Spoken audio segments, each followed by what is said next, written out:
Radio Claret América presenta Sediento de ti, la palabra, fuente de vida, con el sacerdote misionero claretiano Tony Díaz. Reflexiones diarias del Evangelio. Aquí iniciamos.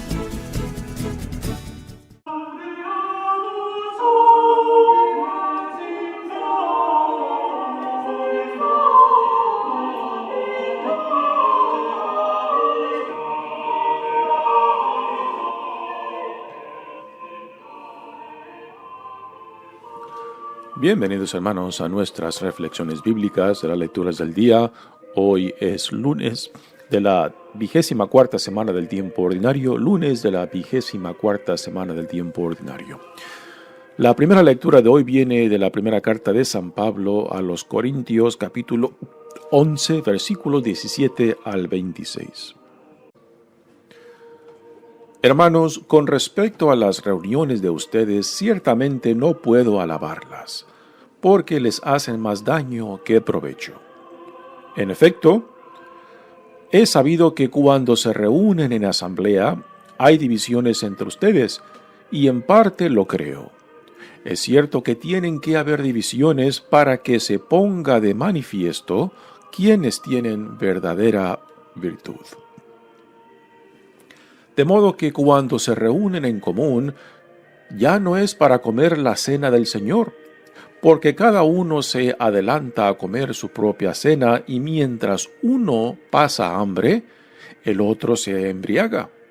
¿Acaso no tienen su propia casa para comer y beber? ¿O es que desprecian la asamblea de Dios y quieren avergonzar a los que son pobres? ¿Qué quieren que les diga? ¿Que los alabe? En esto no los alabo.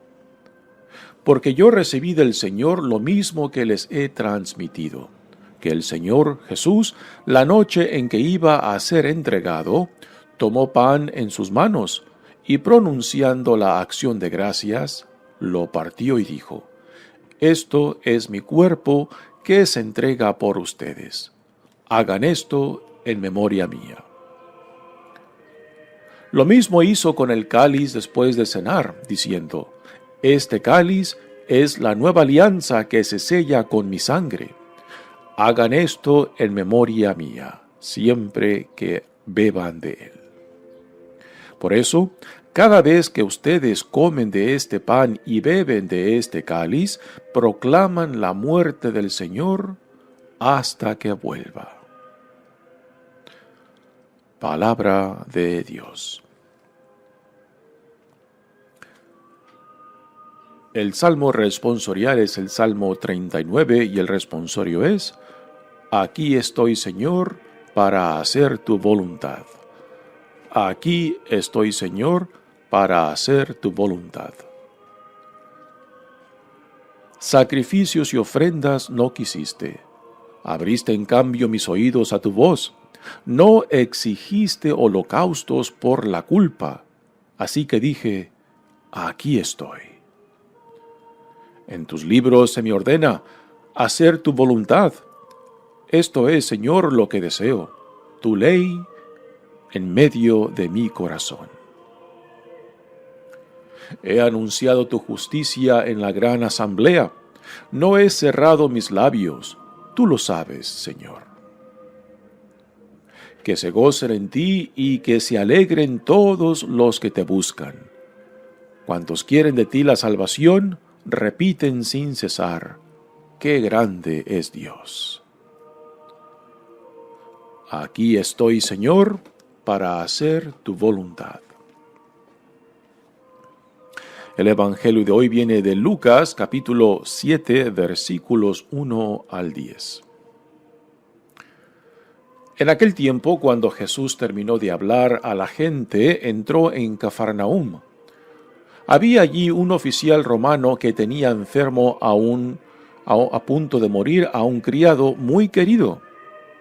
Cuando le dijeron que Jesús estaba en la ciudad, le envió a algunos de los ancianos de los judíos para rogarle que viniera a curar a su criado. Ellos, al acercarse a Jesús, le rogaban encarecidamente diciendo: Merece que le concedas ese favor, pues quiere a nuestro pueblo y hasta nos ha construido una sinagoga. Jesús se puso en marcha con ellos. Cuando ya estaba cerca de la casa, el oficial romano envió unos amigos a decirle: Señor, no te molestes, porque yo no soy digno de que tú entres en mi casa. Por eso ni siquiera me atreví a ir personalmente a verte. Basta con que digas una sola palabra y mi criado quedará sano. Porque yo, aunque soy un subalterno, tengo soldados bajo mis órdenes. Y le digo a uno, ve, y va, y a otro, ven, y viene. Y a mi criado, haz esto, y lo hace. Al oír esto, Jesús quedó lleno de admiración, y volviéndose hacia la gente que lo seguía, dijo: Yo les aseguro que ni en Israel he hallado una fe tan grande. Los enviados regresaron a la casa y encontraron al criado perfectamente sano. Palabra del Señor. Muy bien, damos comienzo a nuestra reflexión de las lecturas de hoy. Continuamos leyendo de la primera carta de San Pablo a los Corintios, y aquí Pablo regresa de nuevo al tema que mencionó al principio de esta carta, que son las divisiones internas en la comunidad, que es un símbolo, una representación clara de la inmadurez que se vive de la fe en esta comunidad de Corinto. También saca a resaltar aquí este problema de no solamente de falta de consideración, sino falta de amor, falta de unidad entre ellos, puesto que el reunirse para celebrar la cena del Señor tiene que tener consecuencias en la vida que están viviendo como comunidad. Y cuando no hay una conexión entre el sacramento y la vida, pues entonces el sacramento se convierte en sacrilegio. Y es parte de lo que Pablo les dirá en esta carta. Dice la lectura de hoy: Hermanos, con respecto a las reuniones de ustedes, ciertamente no puedo alabarlas, porque les hacen más daño que provecho. En efecto, he sabido que cuando se reúnen en asamblea, hay divisiones entre ustedes, y en parte lo creo. Aquí Pablo hace referencia a las divisiones de que algunos habían creado partidos. Unos decían: yo soy de Apolos, otros de Pablo, otros de Pedro, y otros decían: yo soy de Cristo, ¿no? En efecto, no podían verse como el cuerpo de Cristo, una comunidad unida bajo un solo Señor, un solo Salvador, sino que habían creado bandos entre ellos. Y esta es la división a la cual Pablo está haciendo referencia, noticia que le llega a él estando en Éfeso, desde donde escribe esta carta a los Corintios. Después dice: en cierto que tienen que haber divisiones para que se ponga de manifiesto quienes tienen verdadera virtud.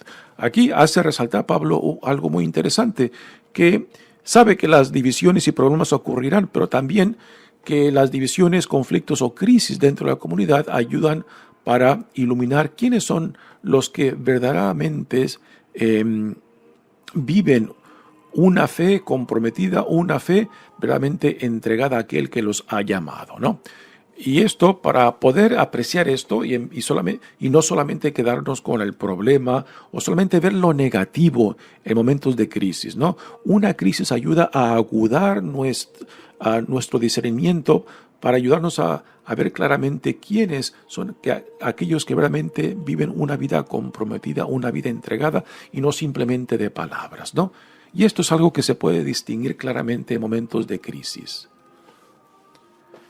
Continúa Pablo en la carta diciendo: de modo que cuando se reúnen en común, ya no es para comer la cena del Señor, porque cada uno se adelanta a comer su propia cena, y mientras uno pasa hambre, el otro se embriaga. ¿A qué hace referencia aquí Pablo? Parece que en la comunidad de Corinto, cuando se reunían para celebrar la Sagrada Eucaristía, o sea, el sacramento de la Sagrada Eucaristía, previo al sacramento tenían una cena que le llamaban ágape. La palabra ágape significa amor. El amor que busca solamente el bien del prójimo o del otro o de la otra, ¿no? Y esta cena de ágape, digamos, hoy en día le podemos llamar, es una cena de traje. Yo traje esto, tú trajiste aquello, ¿para qué? Para compartir. Entonces la cena de ágape era, en cierta manera, una preparación para la celebración de la Sagrada Eucaristía, en la cual compartían la mesa, compartían el pan, compartían lo que cada uno traía. Y así, pues, empezaba la Sagrada Eucaristía como un solo cuerpo, una sola comunidad. O sea, la cena de ágape tenía el propósito de acercarlos a la mesa del altar en la unidad a la cual Dios nos llama en él mismo. Pero en Corinto esta cena de ágape estaba siendo mal utilizada, porque aquellos que traían algo para compartir, pues lo empezaban a comer antes de que llegaran el resto de la comunidad. Y parece, según lo que esta carta en el siguiente verso nos dice, parece que los primeros que llegaban eran los que tenían pues una situación económica más mejor que otros, ¿no? Y los que llegaban más tarde eran los que tenían que trabajar en el campo y no podían llegar a tiempo. Entonces, los primeros que llegan se hartaban y se emborrachaban con lo que habían traído sin esperar a los otros. ¿Y quiénes son estos otros? Los más pobres, los trabajadores del campo, quizás los trabajadores que trabajaban también de pescadores, ¿no? Y así, aquí en esta división también se distingue la problemática de clases, de aquellos que comían primero, se emborrachaban y bebían a su antojo sin esperar a los otros. Y aquí el problema no simplemente era falta de consideración de unos a otros, o sea, de los ricos a los pobres. No, es una falta de caridad, una falta de amor. Precisamente lo que simboliza esta cena de ágape, o sea, de entrar en solidaridad, en hermandad unos con otros, no lo estaban haciendo. Entonces, en la forma en que estaban celebrando y viviendo esta cena de ágape, se manifiesta mejor las divisiones internas, el sentido de privilegio de unos sobre otros, ¿no? Y esto es a lo que Pablo les condena y les dice que él no puede alabar esta forma de reunirse, esta falta de amor, falta de hermandad, falta de solidaridad de unos con otros. Dice, ¿acaso no tienen su propia casa para comer y beber? ¿O es que desprecian a la asamblea de Dios y quieren avergonzar a los que son pobres? Así que esto nos deja bien claro que los que traían algo para compartir simplemente estaban pensando entre ellos y quizás eran los que mejor tenían, digamos, su situación económica y social y no esperaban a los más pobres, a los trabajadores del campo que venían más tarde, ¿no? Así que es una falta de unión, una falta de hermandad, es una falta de amor a lo que Pablo denuncia en ellos. ¿Qué quieren que les diga? Dice Pablo. ¿Que los alabe? En esto no los alabo. Y ahora Pablo viene y nos comparte la tradición del sacramento de la Sagrada Eucaristía. Y aquí Pablo nos dice que esta es la tradición que él mismo recibió. Y en esto tenemos el documento por escrito más antiguo sobre la institución de la Sagrada Eucaristía. Recordamos que las cartas de Pablo fueron escritas unos 20 años antes que los evangelios que registran ya en su contexto de la última cena la institución de la Sagrada Eucaristía. Ahora, esto no quiere decir de que Pablo fue quien instituyó este sacramento. No, este sacramento. El sacramento ya existía oralmente antes de que fuera escrito. Así que cuando Pablo dice, porque yo recibí del Señor lo mismo que les he transmitido, él mismo ha recibido la institución de la Sagrada Eucaristía y es lo que les comparte ahora. Y también les comparte lo que es todavía más importante, el significado de participar en la Sagrada Eucaristía y el compromiso al cual nos llama, que cuando no se vive el significado y el compromiso de lo que estamos consumiendo, de lo que estamos recibiendo, entonces ahí este acto sacramental se convierte en sacrilegio, cuando simplemente es un ritual que no tiene consecuencias en la forma, en la manera que somos, en lo que somos o en cómo vivimos y cómo nos relacionamos unos con otros. Para Pablo, el significado es importantísimo. Tiene que haber una consecuencia de lo que estamos celebrando. O sea, cuando el sacramento no es consecuente con nuestras vidas que estamos viviendo, entonces este sacramento no tiene ningún sentido. Se convierte en sacrilegio, porque pretendemos celebrar algo que no estamos viviendo. Así que aquí Pablo les comunica la tradición de la institución de la Sagrada Eucaristía tal y como él la recibió. Porque yo recibí del Señor lo mismo que les he transmitido, que el Señor, la noche que iba a ser entregado, tomó pan en sus manos y pronunciando la acción de gracias, lo partió y dijo: esto es mi cuerpo, que se entrega por ustedes. Hagan esto en memoria mía.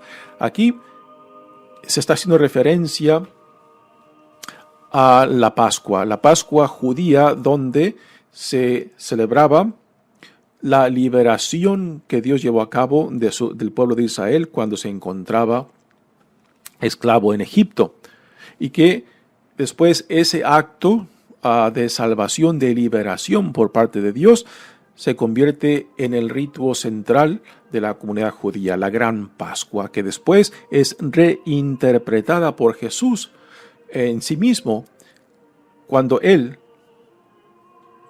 se aplica el ritual de la Gran Pascua y Él pasa a ser el Cordero que se ofrece en sacrificio para la salvación, para la liberación del pueblo que ahora compone el reino que está siendo inaugurado en él. O sea, la comunidad del reino ahora tiene a Jesucristo como el Cordero de Dios, Dios mismo que se ofrece por nuestra salvación. Su sangre, la sangre del Cordero Pascual, que se celebraba en la antigua Pascua judía, ahora pasa a ser la sangre derramada por el Hijo de Dios mismo en la cruz, para la salvación del mundo, para la salvación de todos aquellos que se dejan atraer por Dios para ser parte de esta nueva comunidad del reino que está siendo inaugurada en Jesucristo. Así que aquí Jesús, en esta institución de la Sagrada Eucaristía, está reinterpretando la gran Pascua judía, donde ahora Él es el Cordero de Dios. Su sangre es la sangre derramada para la salvación del mundo. Continúa Pablo diciendo: lo mismo hizo con el cáliz después de cenar, diciendo: este cáliz es la nueva alianza que se sella con mi sangre. Hagan esto en memoria mía siempre que beban de él. Así que la sangre es un símbolo de reconciliación. Este era lo que se celebraba cuando la gente llevaba a los corderos o otros animales al templo de Jerusalén, donde los sacerdotes judíos ahí inmolaban las ofrendas y la sangre era derramada sobre el altar. Entonces la sangre de esos animales sacrificados representaban la reconciliación no tan solo de las personas que ofrecían ese sacrificio, sino también del pueblo de Dios con Dios. Así que esto es lo que también hoy en día nosotros celebramos en la Sagrada Eucaristía, la sangre derramada por Jesucristo, la sangre que nos salva, la sangre que nos purifica, que nos libera para vivir la nueva vida en Cristo como ciudadanos del reino. Y termina Pablo en esta lectura diciendo: por eso, cada vez que ustedes comen de este pan y beben de este cáliz, proclaman la muerte del Señor hasta que vuelva. Aquí está diciendo cosas muy importantes. Dice: cada vez que nos reunimos, por ejemplo, hoy en día, ya sea en domingo o cualquier día de la semana cuando se celebre la Sagrada Eucaristía, estamos celebrando la acción salvífica de Jesús para el mundo, para nosotros. y la seguimos celebrando en espera de su regreso. Así que celebrar la Sagrada Eucaristía es identificarnos plenamente con el reino de Dios que fue inaugurado en Jesucristo. Es identificarnos también con la visión del reino de lo que somos llamados a ser en Cristo y por medio de Él. Y esto es, aquí se manifiestan las consecuencias de participar en la Sagrada Eucaristía y atrevernos a recibirlo, puesto que cuando recibimos el sacramento, la presencia real de Jesucristo, pero no impacta, no cambia, no transforma nuestras vidas, entonces ya Pablo dirá más adelante de esta lectura que entonces esto es un sacrilegio. Esto es pasar juicio sobre nosotros mismos diciendo que estamos completamente identificados con Cristo al entrar en comunión con Él. O sea, recibir la Sagrada Eucaristía, pues este es el sentido pleno de la comunión. Que al recibirlo, al consumirlo, entonces nos identificamos y nos comprometemos con Él. Pero cuando no se lleva a cabo esta comunión, este compromiso, esta identificación con Él, pues entonces ese sacramento es un juicio para nosotros. Es un sacrilegio. Quizás podemos decir cuántos sacrilegios no se llevan a cabo cada vez que recibimos este sacramento. No simplemente indignos, porque siempre somos indignos, pero no siendo consecuentes con lo que recibimos, sino simplemente una devoción que no transforma, una devoción que no nos reta, una devoción que no nos cuestiona, entonces es un sacrilegio, es un rito vacío, sin contenido. Y esto es lo que Pablo prácticamente les dice a la comunidad de Corinto. Muy bien, pasemos ahora al Evangelio de hoy, que viene de Lucas, y esta es una escena bellísima donde Jesús se le acercan unos que fueron enviados por un centurión. ¿Qué es un centurión? Un centurión es un oficial romano del imperio romano que tienen su cuartel en Cafarnaún. La palabra centurión significa de que este oficial tiene bajo su mando a 100, por lo menos 100 soldados. De ahí el nombre es centurión, que significa 100. Así que este centurión parece que conoce bien a la comunidad judía y él tiene un esclavo que está enfermo. Y esto ya nos da bastantes datos para recordarnos de que no hemos de pintar con brocha gorda a todos, ¿no? El Imperio Romano era odiado por la comunidad judía porque los oprimían económicamente, políticamente y religiosamente. Y podemos decir, o quizás fácilmente podemos pintar con brocha gorda a todos los soldados que representan al Imperio Romano, decir, eran opresores, ¿no? Pero aquí tenemos a un centurión que rompe ese molde, ¿no? Así que cuidado con pintar con brocha gorda a todos, porque pueden haber personas dentro de ese grupo que rompan ese molde y que nos cuestionen, ¿no? Aquí este centurión rompe ese molde y nos da a ver de que no podemos determinar nosotros quién tiene acceso a Dios, o sea, a Jesús, y quién no tiene acceso. Porque cuando le quitamos de las manos de Dios este derecho de decidir quién tiene o quién no tiene acceso, entonces estamos pretendiendo saber quién es digno y quién no es digno de la gracia de Dios. Y esto solamente Dios lo determina y no nosotros. Y esta escena con el centurión romano nos tiene que recordar, ¿no? De llevar mucho cuidado de no pintar con brocha gorda a todos aquellos que no nos gustan, a todos aquellos que vemos como enemigos, ¿no? Porque este centurión rompe el molde en una manera impresionante, que da un ejemplo de fe que Jesús mismo no ha visto entre su propia gente. Jesús se queda asombrado, ¿no? Hay otra escena también en el Evangelio de Lucas, donde Jesús se encuentra en territorio no judío, en Tiro y Sidón, y se topa con una mujer sirofenicia que viene a pedirle que le sane a su hija. Y Jesús la trata de una forma muy despreciable, pero la señora tiene una necesidad de su hija, ¿no? Y una madre, ¿qué no haría por su hijo o por su hija? Pues igualmente, en ese juego de palabras, la mujer prácticamente se le impone a Jesús y lo pone en su lugar, y Jesús no tiene otra más que apreciar y reconocer la fe profunda de esta mujer, una fe que tampoco entre su gente ha visto, una mujer no judía, ¿no? Así que esa otra escena de la mujer sirofenicia es otra escena impresionante de otro no judío, de otra no judía, que realmente deja a Jesús impresionado cuando Jesús aún a sus propios discípulos le dice que vayan solamente a las ovejas descarriadas de Israel. Y aquí él se topa con una oveja que no es del pueblo de Israel. Y sin embargo, manifiesta una fe mucho más grande, mucho más profunda que las ovejas, descarriadas o no, del pueblo de Israel. Y aquí Jesús, en cierta manera, también es, podemos decir, evangelizado, sorprendido por el Espíritu de Dios que habita en un no judío.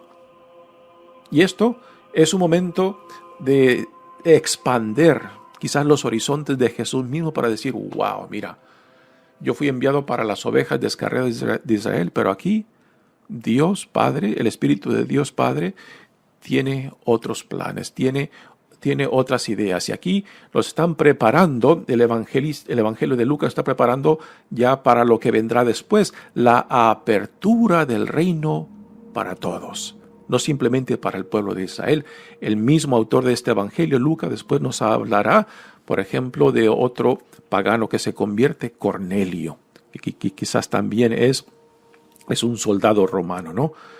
Y aquí se nos da ya los principios de lo que se llevará a cabo, como el reino de Dios ya se abrirá para todos aquellos que se dejen atraer, paganos o judíos. En aquel tiempo, cuando Jesús terminó de hablar a la gente, entró en Cafarnaúm, había allí un oficial romano que tenía enfermo y a punto de morir a un criado muy querido. Así que era un hombre, aunque no era judío, pero sí era un oficial romano con cierta sensibilidad aún por sus empleados, ¿no? Y el hecho de que él intervenga por un criado significa mucho. Cuando le dijeron que Jesús estaba en la ciudad, le envió a algunos de los ancianos de los judíos para rogarle que viniera a curar a su criado. Así que este oficial romano conoce o tiene una sensibilidad por la religiosidad judía y no se atreve a ir personalmente porque no es judío él mismo. Entonces, utilizando sus contactos con la comunidad judía, le pide a algunos de los ancianos de la comunidad que vayan e intercedan por su necesidad, por la necesidad de sanar a su criado. Entonces ellos, los líderes de la comunidad judía, van y le piden a Jesús y le dicen, merece que les concedas este favor, pues quiere a nuestro pueblo y hasta nos ha construido una sinagoga. Jesús escucha la petición de ellos y se pone en camino. Y después el oficial se entera de que Jesús va rumbo a su casa y le manda a otros criados. Y aquí se lleva a cabo el encuentro que deja verdaderamente anonadado a Jesús. Dice, cuando ya estaba cerca de la casa, el oficial romano envió unos amigos a decirle, Señor, no te molestes, porque yo no soy digno de que tú entres en mi casa. Aquí la sensibilidad religiosa del oficial romano es impresionante, porque sabe que un judío no puede entrar a la casa de un pagano, porque entonces quedará impuro ritualmente. Y el oficial no quería poner a Jesús en esta situación, o sea, no quería comprometer la religiosidad de Jesús al entrar a la casa de un pagano. Y por eso el oficial, por medio de su enviado, le dice, basta con que digas una sola palabra y mi criado quedará sano, porque yo, aunque soy un subalterno, tengo soldados bajo mis órdenes. Y le digo a uno ve, a otro ven, y van y vienen, y a este otro hace esto y lo hace, ¿no? Y aquí viene el asombro de Jesús. Jesús también es digamos, un oficial. Es un oficial enviado por Dios, ¿no? Y su palabra tiene poder, ¿no? Y Jesús se queda asombrado porque él ve claramente que el oficial romano entiende el poder de la palabra, el poder del mando, y la aplica a Jesús. Basta con que solamente des la orden y yo creo que mi siervo sanará. Al oír esto, Jesús quedó lleno de admiración y volviéndose hacia la gente que lo seguía, dijo: yo les aseguro que ni en Israel he hallado una fe tan grande. Así que un ejemplo clarísimo de que Jesús mismo se queda impresionado porque no ha encontrado tal fe entre su propia gente. ¿Y cómo se va a negar ante este encuentro con tal persona? Jesús abre las puertas de la gracia de Dios a este oficial, su siervo queda sanado. Y con esto, para nosotros que leemos esta escena, pues nos recuerda, ¿no?, que es solamente Dios quien determina quién tiene acceso y quién no tiene acceso a la gracia de Dios. Quién es digno, quién no es digno de Él. Es algo que solamente Dios determina, y que cuando nosotros pretendemos quitarle este poder a Dios, esta determinación de Dios, y decidir por nosotros, entonces quizás los que vamos a quedar excluidos seremos nosotros, porque es algo que le pertenece solamente a Dios. Para nosotros nos pertenece tener el corazón discerniente para saber cómo Dios se hace presente entre nosotros y para poder colaborar con Él y no ser obstáculos, lo que a veces, aun con buenas intenciones, lo somos. Obstáculos para la gracia de Dios en vez de ser puentes, en vez de ser instrumentos de lo que Dios está haciendo en nosotros y por medio de nosotros.